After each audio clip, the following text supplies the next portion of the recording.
نواز شریف صاحب. جی بسم اللہ الرحمن الرحیم.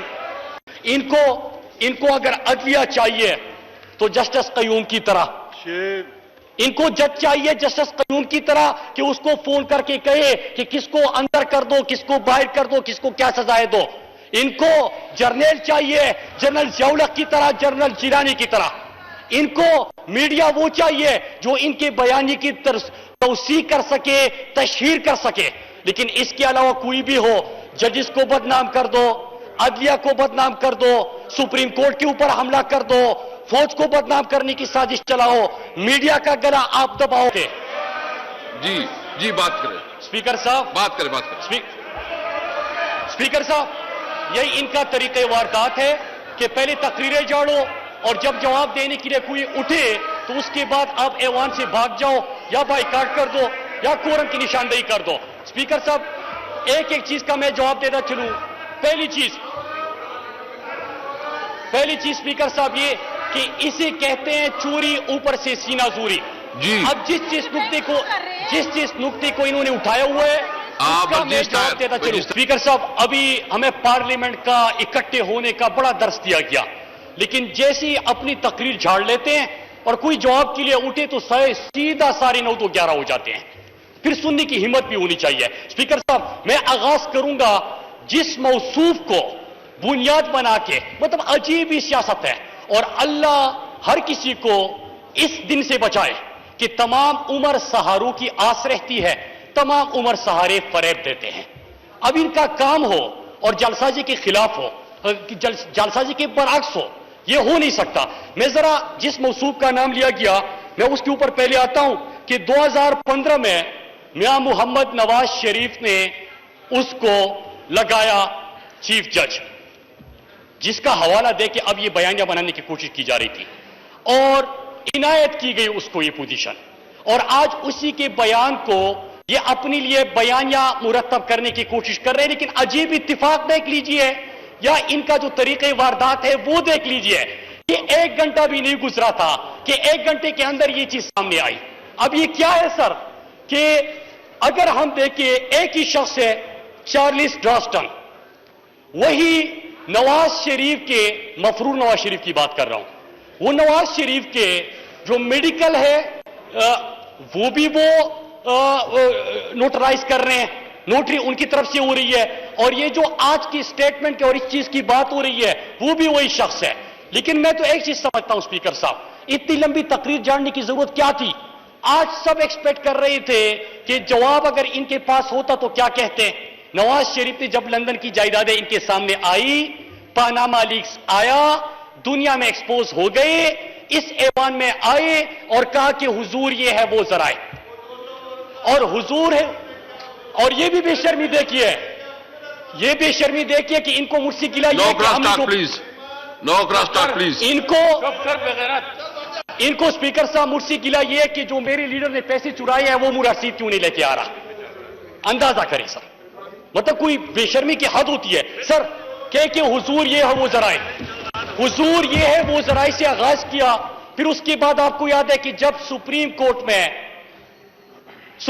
میں کیس گیا تو کبھی قطری خط آیا، باپ نے کہا کہ بیٹے جواب دیں گے، بیٹی نے کہا کہ بیٹی جواب دے گی، پھر آخر میں پتا چلا کہ دادا جواب دے گا. دادا حضور کدھر ہے؟ قبر میں ہے، پوچھنا ہے تو پوچھ لو. پھر اس کے بعد ایک اور چیز ہوئی تھی. میں کہتا ہوں کہ یہ جو زبان دراز ہے اصل میں جعلساز ہے. آپ کو کیلیبری یاد ہوگا، کیلیبری میں جو جعلسازی ہوئی وہ بھی پوری پاکستانی قوم نے دیکھی. منی ٹریل پھر بھی مانگا گیا لیکن منی ٹریل نہیں دیا گیا. اس کے بعد پاکستان کے اعلیٰ عدلیہ کے سینئر ترین ججز نے اس شخص کو کیا کہا کہ یہ صادق اور امین نہیں ہے، مطلب جھوٹا ہے، کرپٹ ہے، اور گاڈ فادر کہا گیا. پھر اس کے بعد پھر اس کے بعد رسیدیں آج تک نہیں آئی. لیکن اسپیکر صاحب میں ایک اور گزارش کرتا ہوں، آج بڑا اچھا ہے، اس کے اوپر بات ہونی چاہیے. یہ شخص جو ابھی گفتگو کر رہا تھا اس نے یہاں پہ کہا تھا کہ میاں صاحب فکر نہ کرے، لوگ پاناما بھول جائے.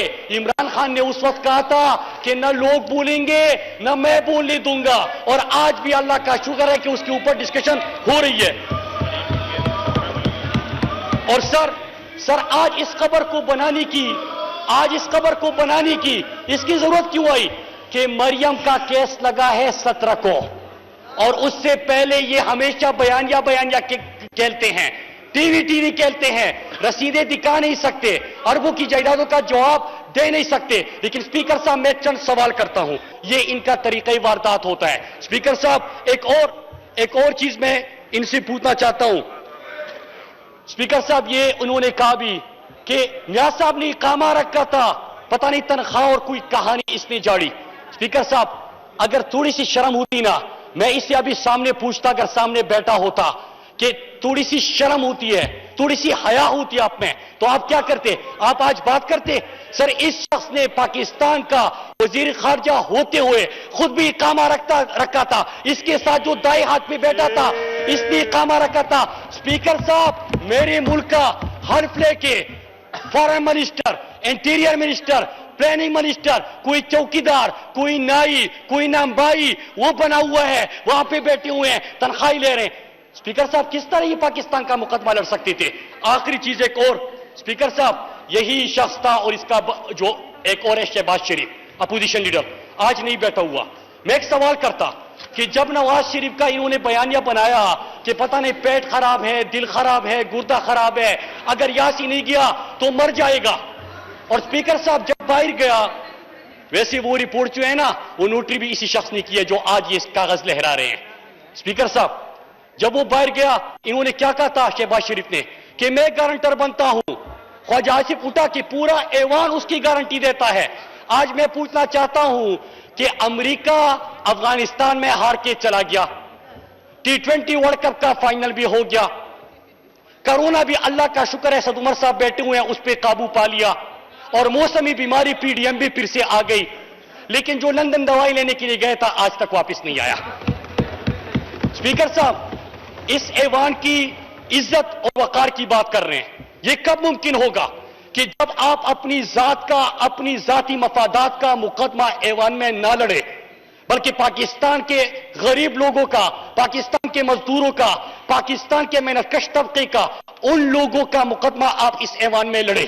آپ یہاں پہ اپنی باتیں نہ کریں بلکہ پاکستان کے عام طبقے کی باتیں کریں. اسپیکر صاحب ان تمام اراکین نے ووٹ لیا ہے، یہ اپنے علاقے کی نمائندگی کے لیے آئے ہیں، لیکن جب بھی اس اسمبلی میں ہم تقریریں سنتے ہیں کہ ایک شخص نواز شریف جس کا بھی ذکر کر رہے تھے، ان کی پہچان یہ کہ پاکستان کو لوٹا، ان کا ایک ہی نعرہ تھا کہ ہر پل کا ہو، ہر پل کا ہو، ہر سڑک کا ہو، بے دڑک کا ہو. آج وہ مفرور ہے، اشتہاری ہے، اسحاق ڈار مفرور ہے، اشتہاری ہے، بیٹے دونوں مفرور اور اشتہاری، اور شہباز شریف کا داماد علی عمران مفرور اور اشتہاری، بیٹا مفرور اور اشتہاری. اگر پاکستان سے محبت ہے، پاکستانیوں کے نام پہ سیاست کرتے ہو تو اس ایوان میں آ جاؤ، پاکستان آ جاؤ، اپنے کیسز کا سامنا کرو، لوٹا ہوا پیسہ واپس دے دو. اور ایک اور چیز اسپیکر صاحب ہمیں کہا گیا کہ سب اکٹھے ہوتے ہیں، بس سیاستدان اکٹھے نہیں ہوتے. ابھی یہ تقریر ختم نہیں ہوئی تھی کہ جیسے ٹریجری بینچ سے اگر کوئی تقریر کے لیے اٹھے تو آپ ایوان سے بھاگ جاتے ہو. یہ آپ کا درس تھا. اگر آپ کا یہ مطلب ہے کہ NRO میں ساتھ دے دیں گے، آپ کے کیسز میں ساتھ دے دیں گے، آپ کی چوری کے اوپر بات نہیں کریں گے، تو اسپیکر صاحب یہ تو ہو نہیں سکتا، یہ تو ہو نہیں سکتا. اس کے اوپر سوال بھی پوچھا جائے گا. اور میں آخر اس پہ ختم کرتا ہوں کہ عدلیہ پر یہ حملہ ہے جو آج انہوں نے کیا. اس سے پہلے بھی آپ کو یاد ہوگا کہ سپریم کورٹ پہ ان کی تاریخ ہے کہ انہوں نے حملہ کر دیا تھا. اور جو بھی اگر ان کی مرضی کے فیصلے نہیں ہوتے، ان کی مرضی کا بیانیہ نہیں چلتا، اس کے اوپر یہ حملہ اور ہوتے ہیں. تو اسپیکر صاحب میں انہی باتوں کے ساتھ ختم کروں گا، آپ کی اجازت چاہتا ہوں. اور یہ اتنا دم خم